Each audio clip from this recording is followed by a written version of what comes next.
ಶರಣಬಸವೇಶ್ವರ ಕೂಡ ಒಬ್ರು ಮಾನವರಿದ್ರು. ಆದ್ರೆ ಮಾನವರು ದೇವ್ರಿಗೆ ಹೇಗಾಗ್ಬೋದು ಅಂತೇಳಿ ದಾರಿ ತೋರಿಸ್ಕೊಟ್ಟಂತ ಮನುಷ್ಯರು ಅವ್ರು. ಅದಕ್ಕೆ ಇವತ್ತು ಅವ್ರಿಗೆ ನಾವು ಪೂಜೆ ಮಾಡ್ತೀವಿ. ಸ್ವಾತಂತ್ರ್ಯ ಅಂದ್ರೇನು? ಅಂದ್ರೆ ಏನದು? ಯಾರು ಆಳ್ಯಾರ ನಮಗ? ಬ್ರಿಟಿಷ್ ಒಬ್ರೇ ಆಳ್ಯಾರ? ಯಾವಾಗ್ಲೂ ಇತಿಹಾಸ ಯಾಕೆ ತಿಳ್ಕೊಬೇಕು ಹೇಳ್ರಿ? ನಾವು ಇತಿಹಾಸ ಯಾಕೆ ತಿಳ್ಕೊಬೇಕು? ಯಾಕೆ ತಿಳ್ಕೊಬೇಕು? ಅಂತ ಕುದುರೆಗಳು ಇಲ್ಲಿ ಮಾರಾಟ ಮಾಡ್ತಿದ್ರು. ದೊಡ್ಡ ದೊಡ್ಡ ಏನು ಕಾರ್ಗಳು ಹೇಳ್ತೀವಿ ಈಗ, ಫರಾರಿ ಆ ಟೈಪ್ ಇದ್ದಂಗ. ಎಲ್ಲಿಂದ ತರಿಸ್ತಿದ್ರು? ಸೌದಿ, ಪರ್ಷಿಯಾ, ಗ್ರೀಕ್, ರೋಮನ್, ಅಲ್ಲಿಂದೆಲ್ಲ ಕುದುರೆಗಳು ಬಂದು ಇಲ್ಲಿ ಕಲಬುರಗಿಯಲ್ಲಿ ಮಾರ್ತಿದ್ರು. ಭಾರತವನ್ನ ಏನಂತ ಕರಿತಿದ್ವಿ? ಸೋನೆ ಕಿ ಚುಡಿಯಾ ಅಂತ ಕರಿತಿದ್ವಿ. ಸುಲೇಮಾನ್ ಅಂತೇಳಿ ಒಬ್ಬ ಬರ್ತಾನೆ, ಬಂದು ಅವರೆಲ್ಲ ದೇಶ ಸುತ್ಕೋತ ಹೋಗ್ತಿರ್ತಾರ. ಅವ್ರ ಇಂಥದ್ದು ಬರೀತಾರ, ಇದು ಇಷ್ಟೊಂದು ಸಮೃದ್ಧಿಯಾಗಿರ್ತಕ್ಕಂಥ ಸಾಮ್ರಾಜ್ಯ ನಾನು ಎಲ್ಲಿ ನೋಡಿಲ್ಲ. ಇಡೀ ಪ್ರಪಂಚದಲ್ಲಿ 4 ಸಾಮ್ರಾಜ್ಯಗಳಿದಾವೆ, ಅದರಲ್ಲಿ ಇದು ಒಂದು ಅಂತ ಹೇಳ್ತಾನವ. ಕರ್ನಾಟಕದ ಆ ಟೈಮಿಗೆ ಮೇನ್ ಆಳ್ತಿದ್ದದಲ್ಲಿ ಉತ್ತರ ಕರ್ನಾಟಕದಲ್ಲಿ ಬಾದಾಮಿ ಪುಲಿಕೇಶಿ ಆಳ್ತಿರ್ತಾನ ಆ ಟೈಮಲ್ಲಿ. ಇವತ್ತಿಂದ ನಮ್ಮ ಮೌಢ್ಯತೆ ಇದೆ ನಮ್ಮಲ್ಲಿ. ಏನಂದ್ರೆ ಫ್ಯಾಕ್ಟ್ರಿಗಳು ಡೆವಲಪ್ ಆದಷ್ಟು, ಇಂಡಸ್ಟ್ರಿಗಳು ಡೆವಲಪ್ ಆದಷ್ಟು ನಾವು ರಿಚ್ ಆಗ್ತೀವಿ ಅಂತ ಹೇಳಿಕೆಶಿಂದ. ರಿಚ್ ಆಗೋದು ಎದ್ರಲಿಂದ ಗೊತ್ತಾ? ಬೆಳೆ ಬೆಳೆಯೋದ್ರಿಂದ. ಅವಾಗ GDP ನಂಬರ್ 1 ಇತ್ತು ನಮ್ದು. ಬ್ರಿಟಿಷರು, ಮೊಘಲರು ಇವರೆಲ್ಲ ಬರಕಿತ್ತ ಮೊದಲ. ಈಗ ನಾವು ಏನ್ ತಿಳ್ಕೊಲಿಗತ್ತೀವಿ? ಆಧುನಿಕರ ಆಗ್ಲಿಗತ್ತೀವಿ ಅಂತ ತಿಳ್ಕೊಳ್ತೀವಿ. ಆದ್ರೆ ಆಕ್ಚುಲಿ ನಾವು ವಿನಾಶದತ್ತ ನಡೆದೀವಿ. ನಾವು ಆಧುನಿಕರಾಗ್ಬೇಕಂದ್ರೆ ನಮ್ಮ ಪರಿಸರನ ಉಳಿಸ್ಕೋಬೇಕು. ಅವಾಗಿನವ್ರು ಅವನಿಗೆ ಹೊಡೆದ್ರೆ ನಮ್ದೇನದ, ಹೋಗಲ್ಯಾಕ್ ಬಿಡು, ಅವನಿಗೆ ಹೊಡಿಲಿಗತ್ತನ್ಲ, ನಾವು ಸೈಲೆಂಟ್ ಇರಮ್, ನಮ್ಗೆ ಯಾಕೆ ಬೇಕು ಅಂತೇಳಿ ಇಂಥ ಜನ ಇರೋದ್ರಲ್ಲಿಂದ ಏನಾಗ್ಲಿಗತ್ತಿತ್ತು? ಅವರು ಒಂದು ಸಾಮ್ರಾಜ್ಯನ ದಾಳಿ ಮಾಡ್ಕೊಂಡು ಬರ್ತಾರ. ಫಸ್ಟ್ ಟೈಮ್ ಬ್ರಿಟಿಷರು ಭಾರತಕ್ಕೆ ಬಂದಾಗ ಎಷ್ಟು ಸೈನ್ಯ ಇತ್ತು ಗೊತ್ತ? ಅವ್ರದ್ದು 200 ಜನ ಬಂದಿರ್ತಾರ. ಅವ್ರು ರಾಷ್ಟ್ರ ಕೂಟ ಫಸ್ಟ್ ಟೈಮ್ ಇಂಟ್ರೊಡ್ಯೂಸ್ ಮಾಡಿದವ್ರು ಯಾರು? ನಾವು. ಹಂಗ ಕನ್ನಡದಾಗ ಎಲ್ಲಕ್ಕಿಂತ ಪುರಾತನವಾದ ಪುಸ್ತಕ, ಫಸ್ಟ್ ಬರ್ದಿದ್ದ ಪುಸ್ತಕ ಎಲ್ಲಿ ಅಂದ್ರ ಕಲಬುರ್ಗಿ ಒಳಗ ಕವಿರಾಜ ಮಾರ್ಗ ಅಂತ ಹೇಳ್ತೀವಿ ಅದ್ರ ಹೆಸರು.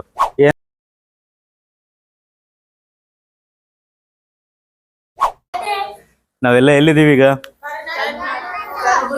ಕಲಬುರ್ಗಿ. Very good, Kalaburagi.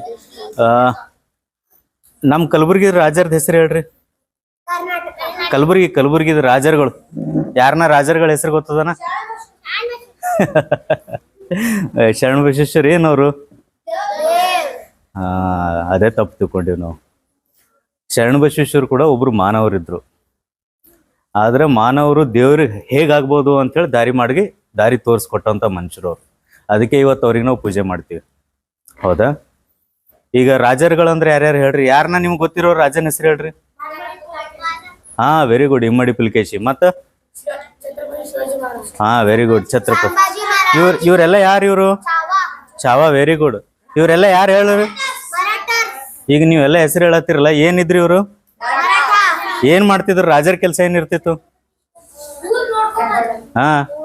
ಮತ್ ನಮ್ಮ ಊರಿಗೂ ಒಬ್ರು ರಾಜ ಇರ್ಬೇಕಲ್ಲ, ಯಾರನ್ನ? ಅಲ್ಲ ಮೊದಲು. ಆಯ್ತು, ಇದು ಇಲ್ಲಿಗೆ ಬಿಡಮ್. ಸ್ವಾತಂತ್ರ್ಯ ಹೋರಾಟಗಾರರ ಹೆಸರು ಹೇಳ್ರಿ? Gandhiji. Very good. Chhatrapati Shivaji Maharaj. Okay. Gandhiji, Bhagat Singh, Lal Bahadur Shastri. Okay. ಯಾರು ಇವರೆಲ್ಲ? ಯಾಕೆ ಹಂಗ ಕರಿತೀವಿ ಅವರಿಗೆ?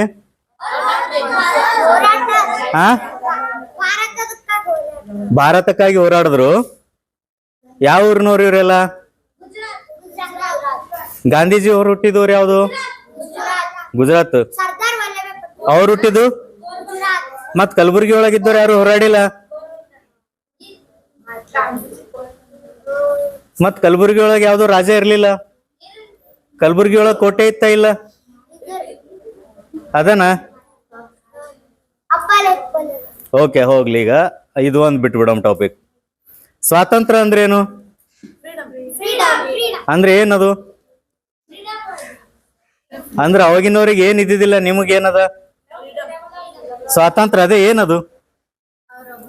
ನಾವು ಇತಿಹಾಸ ತಿಳ್ಕೋಬೇಕು ಅಂದ್ರ ಸ್ವಾತಂತ್ರ್ಯದ ಮಹತ್ವ ಫಸ್ಟ್ ನಮ್ಗೆ ಗೊತ್ತಾಗಬೇಕು. ಸ್ವಾತಂತ್ರ್ಯ ಅಂದ್ರೆ ಏನು ಹೇಳು? ಎರಡು ಪದಗಳು ಸೇರಿ ಮೂರನೇ ಪದ ಆಗ್ಯದ ಸ್ವತಂತ್ರ. ಸ್ವತಂತ್ರ.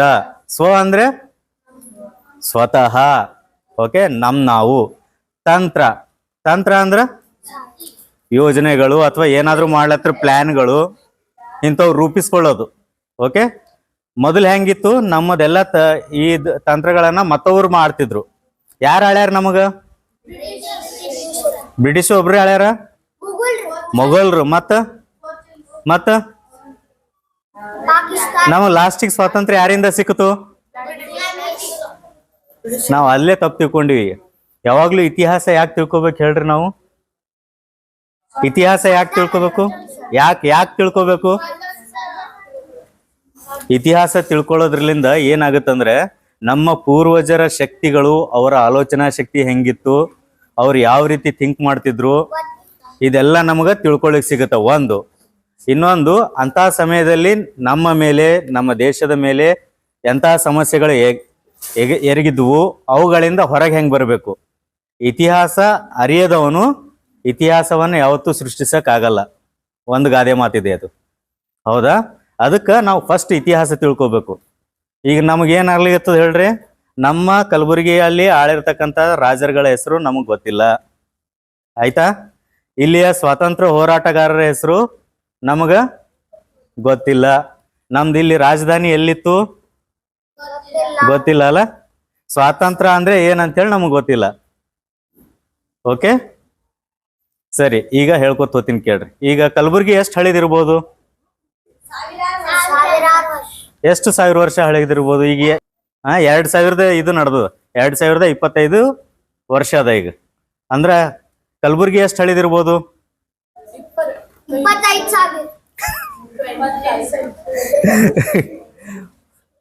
ಕಲಬುರ್ಗಿ ಇತ್ತು ಅನ್ನೋದಕ್ಕೆ ಏನಾದ್ರೂ ಪುರಾವೆಗಳು ಬೇಕಲ್ಲ, ಹೌದಲ್ಲ? ಕ್ರಿಸ್ತ ಶಕ ಕ್ರಿಸ್ತ ಪೂರ್ವ ಅಂದ್ರೆ ಏನು? ಕ್ರಿಸ್ತ ಶಕ ಕ್ರಿಸ್ತ ಪೂರ್ವ ಅಂತೀವಿ, ಹೇಳು.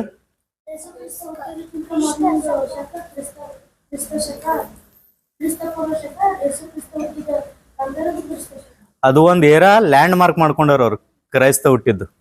ಅದಕ್ಕಿಂತ ಮೊದಲಿದ್ದು ಕ್ರೈಸ್ತ ಪೂರ್ವ ಅಂತ ಹೇಳಿದ್ರು. ಅದಕ್ಕಿಂತ ಆಮೇಲೆ ಇದ್ದಿದ್ದು ಕ್ರೈಸ್ತ ಶಕ ಅಂತಂದ್ರು. ಓಕೆ, ಇದು ಈ ಕಡೆ ಇವ್ರು ಮಾಡಿದ್ದು ಅಲ್ಲ, ಎಲ್ಲರೂ ಒಪ್ಕೊಂಡಿದ್ದು ಗ್ಲೋಬಲ್ ಆಗಿ. ಓಕೆ, ಅದಕ್ಕಿಂತ ಮುಂಚೆ ಕಲಬುರ್ಗಿ ಇತ್ತು. ಇಲ್ಲಿ ಬಂಗಾರದ ನಾಣ್ಯಗಳು, ಇವತ್ತು ನೀವೇನು ಬಳಸ್ಲಿಕತ್ತೀವಿ, ನಾವು ಯಾವ್ದು ಬಳಸ್ಲಿಕತ್ತೀವಿ ನಾಣ್ಯಗಳು? ಇವತ್ತು ಅಲಾಯ್. ಇದು ನಾವು ಬಳಸ್ಲಿಕತ್ತಿದ್ದು ಅಲಾಯ್, ಸ್ಟೀಲು ಎಲ್ಲ ಇದು ಹಾಕಿಸಿಂದ ಅಲಾಯ್ ಮಾಡಿ ಇದರಲ್ಲಿ ಬಳಸ್ಲಿಕತ್ತೀವಿ. ಇವತ್ತು ಒಂದು ನಾಣ್ಯದ ಇದು ಏನಾದ್ರು 1 ಲಕ್ಷ ರೂಪಾಯಿ ಅದ ಇವತ್ತು. ಏನದ? ನೀವು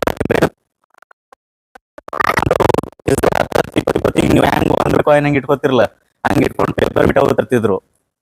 1 ಲಕ್ಷದ 1 ಕಾಯಿನ್ ಹೊಡಿಕೊಂಡು ಅಷ್ಟು ಹಳೆ ಊರಿದು ಅಂತ ನಾಣ್ಯಗಳು ಇಲ್ಲಿ ಸಿಕ್ಕವು ಇವಾಗ. ಎಲ್ಲಿ? ಕಲಬುರಗಿಯಲ್ಲಿ. ಯಾವಾಗ? ಕ್ರಿಸ್ತ ಪೂರ್ವ 3ನೇ ಶತಮಾನ ಹಳೆಗಳಷ್ಟು ಏನು ನಾಣ್ಯಗಳು ಇಲ್ಲಿ ಸಿಗ್ತಾವ. ಎಲ್ಲಿ? ಕಲಬುರಗಿ ಒಳಗ. ಇದಾದ ಮೇಲೆ ಒಂದು ನಾಗರಿಕತೆ ಅಂತ ಕರಿತೀವಿ. ನಾಗರಿಕತೆ ಅಂದ್ರೆ ಇವತ್ತು ನೀವು ಚಲೋ ಡ್ರೆಸ್ ಮಾಡ್ಲಿಕತ್ತೀರಿ, ಹೌದಾ? ಮೊದ್ಲಿನ ಮನುಷ್ಯ ಹೆಂಗ್ ಮಾಡ್ತಿದ್ದ? ಡ್ರೆಸ್ ಹಾಕೋದು, ಬಟ್ಟಿ ಏನ್ ಹಾಕೋತಿದ್ದ? ಎಲ್ಲಿರ್ತಿದ್ದ ಅವ ಮೊದ್ಲಿನ ಮನುಷ್ಯ? ಅದಕ್ಕಿಂತ ಮೊದಲು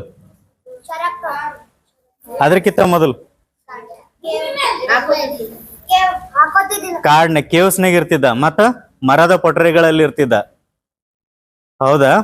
ಮೊದಲು ಮಾನವ ಎಲ್ಲಿರ್ತಿದ್ದ? ಮರದ ಪೊಟರೆಗಳಲ್ಲಿ, ಕಾಡುಗಳಲ್ಲಿ, ಇಂಥಲ್ಲಿ ಬದುಕ್ತಿದ್ದವ ಮಾನವ. ಓಕೆ, ಸೊ ಅಲ್ಲಿಂದ ಮನುಷ್ಯ ಒಂದ್ ಕಡೆ ನೆಲೆ ನಿಲ್ಲೋದಕ್ಕೆ ಶುರು ಮಾಡಿ, ವ್ಯವಸಾಯಕ್ಕೆ ಜಮೀನನ್ನ ಉಳಲು ಶುರು ಮಾಡಿ, ತನ್ನ ಬಟ್ಟೆಗಳನ್ನ ತಯಾರಿಸ್ಕೊಂಡು ಮೈ ಮುಚ್ಚಲು ಬಟ್ಟೆಗಳನ್ನ ಹಾಕೊಳ್ಳೋದಕ್ಕೆ ಶುರು ಮಾಡಿ, ತನ್ನ ಉಪಯೋಗಕ್ಕೆ ಪ್ರಾಣಿಗಳನ್ನ ಸಾಕಲು ಶುರು ಮಾಡಿ, ಅವುಗಳನ್ನ ವಶಪಡಿಸ್ಕೊಳ್ಳೋದಕ್ಕೆ ಶುರು ಮಾಡಿದ ಮೇಲೆ ಇದನ್ನ ನಾವೇನಂದ್ವಿ? ನಾಗರಿಕತೆ. ಮನುಷ್ಯ ನಾಗರಿಕನಾದ ಅಂತೇಳಿ ಅಂತೀವಿ. ಇದಕ್ಕಿಂತ ಮೊದಲೇನಾಗಿದ್ದ? ಅನಾಗರಿಕನಾಗಿದ್ದ ಅಂತೇಳಿ ಅಂತೀವಿ, ಹೌದಾ? ಸೊ ನಾಗರಿಕನಾದ ಮೇಲೆ ಈಗ ನಾವೇನ್ ಹೇಳ್ತೀವಿ? ಎತ್ತಿನ ಗಾಡಿಗಳು. ಒಂದನೇ ಶತಮಾನದಲ್ಲಿ, ಅಂದ್ರೆ 1ನೇ ಶತಮಾನ ಅಂದ್ರೆ ಇಲ್ಲಿಂದ 2000 ವರ್ಷಗಳಷ್ಟು ಹಳೆಯದ ಒಂದು ನಮ್ಮ ಕಲಬುರಗಿಯಲ್ಲಿ ಸಿಗುವಂತವೇನು ಬಂಡೆಗಲ್ಲುಗಳ ಮೇಲೆ ಚಿತ್ರಗಳದಾವ. ಏನದಾವ ಅಂದ್ರ ಅವಾಗಿನ ಟೈಮಲ್ಲಿ ಎತ್ತಿನ ಗಾಡಿ ಓಡಿಸ್ತಿದ್ರು ಅಂತ ಹೇಳ್ಕಿಸಿಂದ. ಓಕೆ, ಎತ್ತಿನ ಗಾಡಿ ಅಂದ್ರ ಇವಾಗ ಮನೆಯಲ್ಲಿ ಕಾರ್ ಇದ್ದಂಗ, ಅವಾಗ ಬರೇ ಶ್ರೀಮಂತರ ಮನೆಗೆ ಎತ್ತಿನ ಗಾಡಿಗಳು ಇರ್ತಿವು. ಕುದುರೆ ಅಂದ್ರ ಬೈಕ್ ಇದ್ದಂಗ. ಸೊ ಅಂತ ಕುದುರೆಗಳು ಇಲ್ಲಿ ಮಾರಾಟ ಮಾಡ್ತಿದ್ರು. ದೊಡ್ಡ ದೊಡ್ಡ ಏನು ಕಾರ್ಗಳು ಹೇಳ್ತೀವಿ ಈಗ ಫರಾರಿ ಆ ಟೈಪ್ ಇದ್ದಂಗ ಎಲ್ಲಿಂದ ತರಿಸ್ತಿದ್ರು? ಸೌದಿ, ಆಮೇಲೆ ಪರ್ಷಿಯಾ, ಗ್ರೀಕ್, ರೋಮನ್, ಅಲ್ಲಿಂದೆಲ್ಲ ಕುದುರೆಗಳು ಬಂದು ಇಲ್ಲಿ ಕಲಬುರಗಿಯಲ್ಲಿ ಮಾರ್ತಿದ್ರು. ಅಂದ್ರೆ ಎಲ್ಲಿಂದ ಎಲ್ಲಿ? ಈಗ ವಿಮಾನಗೆ ಹೋಗಿ ಬರ್ಬೇಕು ಅಲ್ಲಿಗೆ, ಹೌದಾ? ಸೊ ಅವ್ರು ಹೆಂಗ ಅಲ್ಲಿಂದ ಇಲ್ಲಿಗೆ ವ್ಯಾಪಾರಗಳನ್ನ ಸೃಷ್ಟಿಸ್ಕೊಂಡಿದ್ರು ಅಂದ್ರ ಕಲಬುರಗಿ ಆ ಟೈಮಲ್ಲಿ ಅಷ್ಟು ಶ್ರೀಮಂತವಾಗಿತ್ತು ಅಂತ ಹೇಳಿ. ಆಮೇಲೆ ವಿಜಯನಗರ ಸಾಮ್ರಾಜ್ಯದ ಬಗ್ಗೆ ಕೇಳಿರಿ, ಏನ್ ಹೇಳ್ತಾರ ಅದ್ರೊಳಗ? ಬೀದಿ ಬೀದಿಗಳಲ್ಲಿ ಏನ್ ಮಾರ್ತಿದ್ರು? ಬಂಗಾರ ಅಲ್ಲ, ವಜ್ರ, ವೈಡೂರ, ಮುತ್ತು ರತ್ನಗಳನ್ನ ಮಾರ್ತಿದ್ರು ಅಂತ ಹೇಳ್ತಿದ್ರು. ಅಂತ ಊರು ಇಲ್ಲಿ ಇತ್ತು ಕಲಬುರಗಿಯಲ್ಲಿ.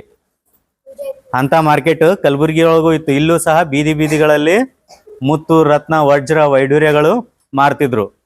ಅಂದ್ರೆ ಎಷ್ಟು ರಿಚ್ ಹೆರಿಟೇಜ್ ನಮ್ದು ಕಲಬುರಗಿ. ರಿಚ್ ಅದನ ಪೋರ್ ಅದನ? ರಿಚ್ ಅದ. ಹಾ, ಮತ್ತೆ ಇಲ್ಲಿಯವರು, ಇಲ್ಲಿಯ ಜನ ಹೆಂಗಿದ್ರು, ಇಲ್ಲಿಯ ಜನ ಹೆಂಗಿದ್ರು ಅನ್ನೋದಕ್ಕೂ ಶಿಲಾಶಾಸನದಲ್ಲಿ ಹೇಳ್ತದ. ಇವರು ಇಲ್ಲಿಯ ಜನ ತುಂಬಾ ಎತ್ತರವಾಗಿದ್ರು, ಒರಟು ಮೈಯಾಗಿತ್ತು, ಆಯ್ತಾ, ತುಂಬಾ ಶಕ್ತಿಶಾಲಿಗಳಾಗಿದ್ರು, ಯಾರಿಗೂ ಅನ್ಯಾಯ ಮಾಡ್ತಾ ಇರ್ಲಿಲ್ಲ ಅಂತೇಳಿ ಯಾರು ಹೇಳ್ತಾರೆ? ಇದು ಹೂಯನ್ ಸಾಂಗ್ ಹೇಳ್ತಾನ. ಚೈನಾ ದೇಶದ ಬೌದ್ಧ ಯಾತ್ರಿಕ ಬಂದು ಇಲ್ಲಿಯ ಜನ ಹೆಂಗಿದ್ರು ಅಂತೇಳಿ ಕಿಶಿಂದ ಹೇಳ್ತಾನ. ಓಕೆ, ಈಗಿಷ್ಟೆಲ್ಲ ಯಾಕೆ ಹೇಳ್ಬೇಕು ನಾನು? ತಿಳ್ಕೊಳ್ಳೋ ಸಲುವಾಗಿ. ಇಷ್ಟು ಚಂದ ಇದ್ದಿದ್ದು ಒಮ್ಮಲ್ದೊಮ್ಮಲಿಗೆ ಏನಾಗ್ಬಿಡ್ತು?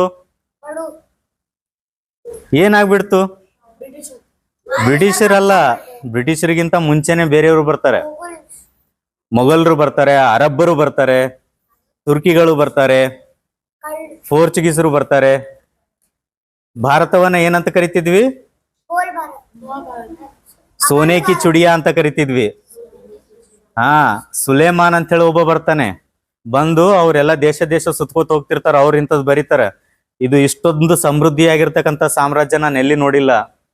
ಇಡೀ ಪ್ರಪಂಚದಲ್ಲಿ 4 ಸಾಮ್ರಾಜ್ಯಗಳಿದಾವೆ, ಅದರಲ್ಲಿ ಇದು ಒಂದು ಅಂತ ಹೇಳ್ತಾನವ. ಕರ್ನಾಟಕದ ಆ ಟೈಮಿಗೆ ಮೇನ್ ಆಳ್ತಿದ್ದದಲ್ಲಿ ಉತ್ತರ ಕರ್ನಾಟಕದಲ್ಲಿ ಬಾದಾಮಿ ಪುಲಿಕೇಶಿ ಆಳ್ತಿರ್ತಾನ ಆ ಟೈಮಲ್ಲಿ. ಓಕೆ, ಅಂದ್ರ 4 ಪೂರ್ತಿ ರೋಮ ಇವೆಲ್ಲ ಹಿಡಿದ್ರೆ ಅದ್ರ ಸಮವನಾಗಿರ್ತಕ್ಕಂಥ ಒಂದು ರಾಜ್ಯ ಇದು ಅಂತ ಹೇಳ್ತಾನವ. ಹಿಂಗ ಎಲ್ಲರೂ ಹೇಳೋದ್ರಲ್ಲಿಂದ ಏನಾಗುತ್ತಾ? ಸ್ಪ್ರೆಡ್ ಆಗುತ್ತೆ ಇಲ್ಲಿಂದ, ಇಷ್ಟು ರಿಚ್ ಈ ಊರದಲ್ಲ ಅಂತ ಹೇಳ್ಕೇಶಿಂದ. ಅವಾಗ ಹೊರಗಿನವ್ರಿಗೆ ಏನ್ ಅನ್ಸುತ್ತ? ಇಲ್ಲಿ ಒಂದ್ಸರ್ತಿ ವ್ಯಾಪಾರಕ್ಕೆ ಬರಮು, ಅದು ಏನದ ಅಲ್ಲಿ ಖರೀದಿ ಮಾಡಮು ಅಂತೇಳಿ ಹಂಗ ಬರಕ್ ಶುರು ಮಾಡ್ತಾರೆ ಇಲ್ಲಿಗೆ. ಫಸ್ಟ್ ಎದಕ್ ಬರ್ತಾರ? ವ್ಯಾಪಾರ ಸಲುವಾಗಿ ಬರ್ತಾರ. ಪಾಶ್ಚಿಮಾತ್ಯ ದೇಶಗಳಲ್ಲಿ ಏನಾಗುತ್ತಾ? ಅಲ್ಲಿ ಚಳಿ ಜಾಸ್ತಿ ಇರ್ತದ. ಅಲ್ಲಿ 2 ಕಾಲ ಇರೋದು. 6 ತಿಂಗಳು ಬರ್ಫ್ ಬೀಳ್ತಿರ್ತದ, 6 ತಿಂಗಳು ಬೀಳಲ್ಲ. ಬರ್ಫ್ ಜಾಸ್ತಿ ಬೀಳೋ ಜಾಗದಾಗ ಏನೂ ಬೆಳೆಯಕ್ ಆಗಂಗಿಲ್ಲ. ನಮ್ಮಲ್ಲಿ ಏನದ? 3 ಕಾಲಗಳು: ಮಳೆಗಾಲ, ಬೇಸಿಗೆ ಕಾಲ, ಚಳಿಗಾಲ. ನಮ್ಮಲ್ಲಿ ಮಳೆಗಾಲನಾಗೂ ಬೆಳೆಗಳು ಬೆಳಿತೀವಿ, ಬೇಸಿಗೆ ಕಾಲದಾಗೂ ಬೆಳಿತೀವಿ, ಚಳಿಗಾಲದಾಗೂ ಬೆಳಿತೀವಿ. ನಮ್ಮಲ್ಲಿ ವರ್ಷವಿಡೀ ಬೆಳೆಗಳು ಬೆಳಿತಾ ಇರ್ತೀವಿ. ಮೇನ್ ಸಂಪತ್ತು ಎದ್ರಲಿಂದ ಬರ್ತದ ಹೇಳ್ರಿ? ಫ್ಯಾಕ್ಟ್ರಿಗಳಿಂದ ಬರ್ತದ. ಇವತ್ತಿಂದ ನಮ್ಮ ಮೌಢ್ಯತೆ ಇದೆ ನಮ್ಮಲ್ಲಿ. ಏನಂದ್ರೆ ಫ್ಯಾಕ್ಟ್ರಿಗಳು ಡೆವಲಪ್ ಆದಷ್ಟು, ಇಂಡಸ್ಟ್ರಿಗಳು ಡೆವಲಪ್ ಆದಷ್ಟು ನಾವು ರಿಚ್ ಆಗ್ತೀವಿ ಅಂತ ಹೇಳಿಕೆಶಿಂದ. ರಿಚ್ ಆಗೋದು ಎದ್ರಲಿಂದ ಗೊತ್ತಾ? ಬೆಳೆ ಬೆಳೆಯೋದ್ರಿಂದ. ಮುಂಚೆನೂ ಬೆಳೆ ಬೆಳಿತಾ ಇದ್ವಿ, ಪಶು ಸಂಗೋಪನೆ ಮಾಡ್ತಾ ಇದ್ವಿ, ಅದರಿಂದ ರಿಚ್ ಇದ್ವಿ ನಾವು. ಫ್ಯಾಕ್ಟ್ರಿಗಳಿರ್ಲಿಲ್ಲ, ಅದರಿಂದ ಆಗಿಲ್ಲ. ನಾವು GDP ಎಲ್ಲ ನಂಬರ್ 1 ಬಂದಿದ್ದು ಫ್ಯಾಕ್ಟ್ರಿಗಳಿಂದ ಅಲ್ಲ. ಮುಂಚೆನು ಅವಾಗ GDP ನಂಬರ್ 1 ಇತ್ತು ನಮ್ದು. ಬ್ರಿಟಿಷರು, ಮೊಘಲರು ಇವರೆಲ್ಲ ಬರಕ್ಕಿಂತ ಮೊದಲ. ಇವಾಗ ಎಲ್ಲಿದ್ದೀವಿ? ಬಹಳಷ್ಟು ಹಿಂದಿದ್ದೀವಿ. ಈಗ ನಾವು ಏನ್ ತಿಳ್ಕೊಲಿಗತ್ತೀವಿ? ಆಧುನಿಕರ ಆಗ್ಲಿಗತ್ತೀವಿ ಅಂತ ತಿಳ್ಕೊತೀವಿ. ಆದ್ರೆ ಆಕ್ಚುಲಿ ನಾವು ವಿನಾಶದತ್ತ ನಡೆದೀವಿ. ನಾವು ಆಧುನಿಕರಾಗಬೇಕಂದ್ರೆ ನಮ್ಮ ಪರಿಸರನ ಉಳಿಸ್ಕೋಬೇಕು. ಅವಾಗಿನವ್ರು ನಾವು ಏನ್ ಮಾಡಿದ್ರು? ಏನೇ ಆದ್ರೂ ಸಹ ಪರಿಸರವನ್ನ ಉಳಿಸ್ಕೊತಾ ಇದ್ರು. ಅವರು ದೇಶಕ್ಕಾಗಿ ಪ್ರಾಣ ಕೊಡ್ತಾ ಇದ್ರು.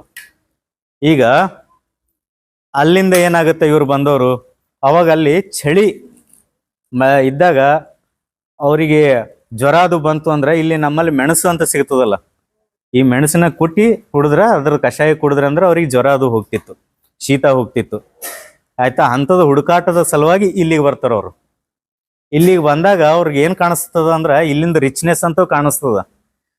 ಜೊತೆಗೆ ಈ ಜನರು ಎಷ್ಟು ಮುಗ್ಧರದಾರ, ಇವ್ರನ್ನ ಆರಾಮಾಗಿ ನಾವು ನಮ್ಮ ನಂಬಿಕೆ ಒಳಗೆ ತಗೋಬಹುದು ಅಂತ ಅನ್ಸುತ್ತ ಅವ್ರಿಗೆ.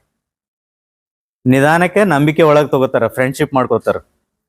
ಆಮೇಲೆ ಏನ್ ಮಾಡ್ತಾರ, ಇವ್ರ ಮೇಲೇನೆ ಕಬ್ಜಾ ಮಾಡಕ್ ಶುರು ಮಾಡ್ತಾರ. ಹಿಂಗ್ ಒಂದಾದ ನಂತರ ಒಂದು ದಾಳಿಗಳಾಗ್ತಾ ಹೋಗ್ತವೆ. ಆ ಸಮಯದಲ್ಲೂ ಸಹ ನಮ್ಮಲ್ಲಿ ಹೆಂಗಿತ್ತು ಅಂದ್ರ, ಅವನಿಗೆ ಹೊಡೆದ್ರ ನಮ್ದೇನದ, ಹೋಗಲಕ್ ಬಿಡು, ಅವನಿಗೆ ಹೊಡಿಲಿಗತ್ತನ್ಲ, ನಾವು ಸೈಲೆಂಟ್ ಇರಮ್, ನಮ್ಗೆ ಯಾಕೆ ಬೇಕು ಅಂತೇಳಿ ಇಂಥ ಜನ ಇರೋದ್ರಲಿಂದ ಏನಾಗ್ಲಿಕತ್ತಿತ್ತು, ಅವರು ಒಂದು ಸಾಮ್ರಾಜ್ಯನ ದಾಳಿ ಮಾಡ್ಕೊಂಡು ಬರ್ತಾರ. ಫಸ್ಟ್ ಟೈಮ್ ಬ್ರಿಟಿಷರು ಭಾರತಕ್ಕೆ ಬಂದಾಗ ಎಷ್ಟು ಸೈನ್ಯ ಇತ್ತು ಗೊತ್ತ ಅವ್ರದ್ದು?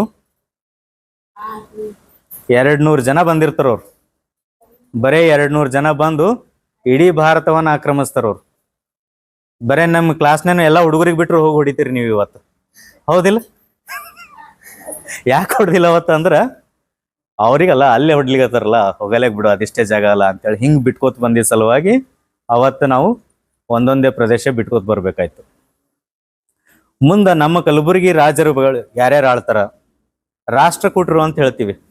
ಕೇಳಿರಿ ಯಾವಾಗಾದ್ರೂ ಹೆಸರು? ರಾಷ್ಟ್ರಕೂಟರದ್ದು ಎಲ್ಲಿ ಬರ್ತದ? ಅವ್ರದ್ದು ಇದು ಎಲ್ಲಿ ಬರ್ತದ? 15 ಮಿನಿಟ್ಸ್ ಇದು ಏನ್ರಿ ಆಜಿ ನಡೀತಲ್ರಿ 15? ರಾಷ್ಟ್ರಕೂಟರದು ರಾಜಧಾನಿ ಎಲ್ಲಿ ಬರ್ತದ ನೋಡ್ರಿ? ಹಿಂಗದ, ಕಲಬುರಗಿ ಒಳಗದ, ಇಲ್ಲೇ ಬಾಜು ಮಳಖೇಡ್ ನಮ್ಮ ರಾಜಧಾನಿ ರಾಷ್ಟ್ರಕೂಟರದು. ರಾಷ್ಟ್ರಕೂಟನು ಫಸ್ಟ್ ಇದು ವರ್ಡ್ ಏನದ ಗೊತ್ತಾ? ಈಗ ಈ ಹೆಸರ್ಲಿತ್ತೀಗ ಯಾವ ದೇಶ ಕರಿತೀವಿ ಹೇಳ್ರಿ? USA, United States of America, United States of Brazil, United States of ಅದು ಬರಲ್ಲ. ಈ ತರ ಯುನೈಟೆಡ್ ಸ್ಟೇಟ್ಸ್, ಯುನೈಟೆಡ್ ಅಂದ್ರ ಒಕ್ಕೂಟ, ಕೂಡ್ಸೋದು. ಸ್ಟೇಟ್ ಅಂದ್ರ ರಾಷ್ಟ್ರಗಳು, ರಾಷ್ಟ್ರಗಳ ಕೂಟ, ರಾಷ್ಟ್ರಕೂಟ. ಫಸ್ಟ್ ಟೈಮ್ ಇಂಟ್ರೊಡ್ಯೂಸ್ ಮಾಡಿದವ್ರು ಯಾರು? ನಾವು ಕಲಬುರ್ಗಿಯವರು. ರಾಷ್ಟ್ರಕೂಟ ಅನ್ನೋ ಅಂದ್ರೆ ಇಡೀ ರಾಷ್ಟ್ರವನ್ನ ಏಕೀಕರಣಗೊಳಿಸಿ ಈ ತರ ಆಳ್ಬಹುದು ಅಂತ ಹೇಳ್ಕೊಟ್ರು. ಅದನ್ನ ಮಾಡರ್ನೈಸ್ ಆಗಿ ಈಗ ನಾವು ಎಲ್ಲ USA ಅವೆಲ್ಲ ನೋಡ್ಲಿಕತ್ತೀವಿ. ಸೊ ಅಂಥ ರಾಜರು ಎಲ್ಲಿಯವರು? ಕಲಬುರ್ಗಿಯವರು, ರಾಷ್ಟ್ರಕೂಟರು. ಆಮೇಲೆ ಕನ್ನಡದ ಮೊಟ್ಟ ಮೊದಲ ತ್ರಿಪದಿ ಶಾಸನ ಅಂತ ಹೇಳ್ತೀವಿ, ಎಲ್ಲಿ ಸಿಗ್ತದ? ಕರ್ನಾಟಕ ಅಂದ್ರೆ ಯಾವ್ದು, ಯಾವ್ಯಾವ ಊರುಗಳು ಚಲೋ ಹೇಳ್ರಿ ಕರ್ನಾಟಕದಾಗ? ಮತ್ತ ಮೈಸೂರು. ಈಗ 10th ರಿಸಲ್ಟ್ನಾಗ ಯಾವ್ದು ಫಸ್ಟ್ ಬಂತು? 10th ರಿಸಲ್ಟ್ನಾಗ ಕನ್ನಡದಾಗ ಈಗ ಯಾರು ಹುಷಾರ? ಕರ್ನಾಟಕದಾಗ ಜಾಸ್ತಿ ಶಿಕ್ಷಿತರು ಯಾರು? ಉತ್ತರ ಕನ್ನಡ ಅಂದ್ರೆ ಮಂಗಳೂರು. ಓಕೆ, ಮತ್ತ ಉತ್ತರ ಕನ್ನಡ ಅಂದ್ರೆ ಕಾರವಾರ, ದಕ್ಷಿಣ ಕನ್ನಡ ಅಂದ್ರೆ ಮಂಗಳೂರು. ಓಕೆ, ಆದ್ರ ವ್ಯಾಕರಣ ಬರೆದು ಕೊಟ್ಟವ್ರು ಯಾರು? ಕಲಬುರ್ಗಿಯವರು. ನ್ಯಾಯ ಪದ್ಧತಿ ಕೊಟ್ಟವ್ರು ಯಾರು? ವಡ್ಡಾರಾಧನೆ ಅಂತ ಬರ್ತದ, ಅದು ಬರ್ದವರು. ಅತ್ಯಂತ ಕನ್ನಡದಲ್ಲಿ ಇರ್ತಕ್ಕಂತಹ ಪ್ರಾಚೀನ ಕೃತಿ ಯಾವುದು? ಪ್ರಾಚೀನ ಕೃತಿ ಅಂದ್ರೆ ಎಲ್ಲಕ್ಕಿಂತ ಮೊದಲು ಒಂದು ಪುಸ್ತಕ ಬರೀತಾರೆ ಕನ್ನಡದಲ್ಲಿ. ಈಗ ಎಲ್ಲ ಪುಸ್ತಕಗಳು, ಈಗ ನಿಮ್ 3ನೇದೊಂದು ಪುಸ್ತಕ ಅದ, 4ನೇದೊಂದು ಪುಸ್ತಕ ಅದ, ಇಲ್ಲ ಯಾವ್ದೋ ಒಂದು ಭಗವದ್ಗೀತೆ ಅದ, ಹಿಂಗೆಲ್ಲ ಒಂದೊಂದು ಪುಸ್ತಕಗಳು ಇರ್ತಾವಿಲ್ಲ. ಹಂಗ ಕನ್ನಡದಾಗ ಎಲ್ಲಕ್ಕಿಂತ ಪುರಾತನವಾದ ಪುಸ್ತಕ, ಫಸ್ಟ್ ಬರ್ದಿದ್ದು ಪುಸ್ತಕ ಎಲ್ಲಿ ಅಂದ್ರ ಕಲಬುರ್ಗಿ ಒಳಗ. ಕವಿರಾಜ ಮಾರ್ಗ ಅಂತ ಹೇಳ್ತೀವಿ ಅದ್ರ ಹೆಸರು. ಏನು? ಕವಿರಾಜ ಮಾರ್ಗ. ಅಂದ್ರ ಇಷ್ಟೆಲ್ಲ ಕೊಟ್ಟದ ಕಲಬುರ್ಗಿ. ಈಗ ಭಾರತ ಏನು ನಾವು ಇದು ಮಾಡ್ತೀವಿ, ನ್ಯಾಯ ಪದ್ಧತಿ ಕೋರ್ಟ್ಗಳಲ್ಲೆಲ್ಲ ಇದು ಮಾಡ್ತೀವಿಲ್ಲ, ಕೋರ್ಟ್ ಯಾವ್ದ್ರ ಮೇಲೆ ನಡೀತದ? ಒಂದು ಬುಕ್ ಮೇಲೆ ನಡಿಬೇಕಿಲ್ಲ. ಆ ಬುಕ್ ಬರ್ದವ್ರ ಯಾರು? ಕಲಬುರ್ಗಿ ಅವರು. ಅಂದ್ರೆ ಎಷ್ಟು ಹುಷಾರಿದ್ರು ನಮ್ಮ ಪೂರ್ವಜರು. ಅವಾಗಿನ ರಾಜರು ಎಷ್ಟು ರಿಚ್ ಇದ್ರು ಅಂದ್ರೆ ಇಷ್ಟೆಲ್ಲಾ ಜ್ಞಾನ ಇತ್ತು ಅವ್ರ ಬಲ್ಲಿ. ನಾವು ಪಾಪ ಅವ್ರ ಹೆಸರನ್ನು ನೆನ್ಪಿಟ್ಕೊಂಡಿಲ್ಲ ಇವತ್ತು. ಪಾಪ ಅನಿಸ್ತದಲ್ಲ.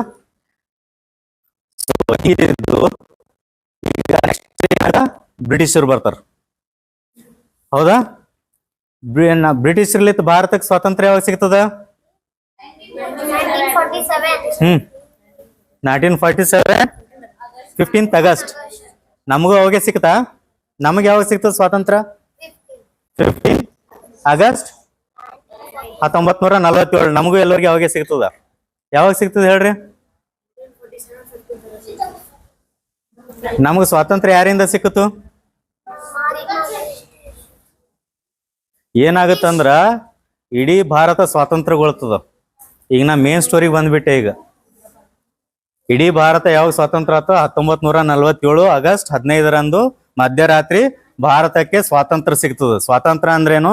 ಇಷ್ಟು ದಿವಸ ನಾವು ನಿಮಗೆ ಆಳ್ತಿದ್ವಿ, ಇನ್ನು ಮೇಲೆ ನಿಮ್ಮನ್ನ ನೀವು ಆಳ್ಕೊಳ್ರಿ, ನಿಮಗೆ ನಾ ಇವೇನ್ರ ಸ್ವಾತಂತ್ರ್ಯ ಕೊಟ್ರೆ ನೀವು 3 ದಿವಸ ಮುಂದೆ ಬೀಳಲ್ಲ ಅಂತೇಳಿ ಹೇಳಿ ಕೊಟ್ಟು ಬಿಡ್ತಾರ ಅವರು. ಯಾರು? ಬ್ರಿಟಿಷರು. ಓಕೆ, ಕೊಡ್ತಾರಂದ್ರೆ ಕೊಡಂಗಿಲ್ಲ, ಇದು ಕಸ್ಕೊಂಡಿದ್ದು.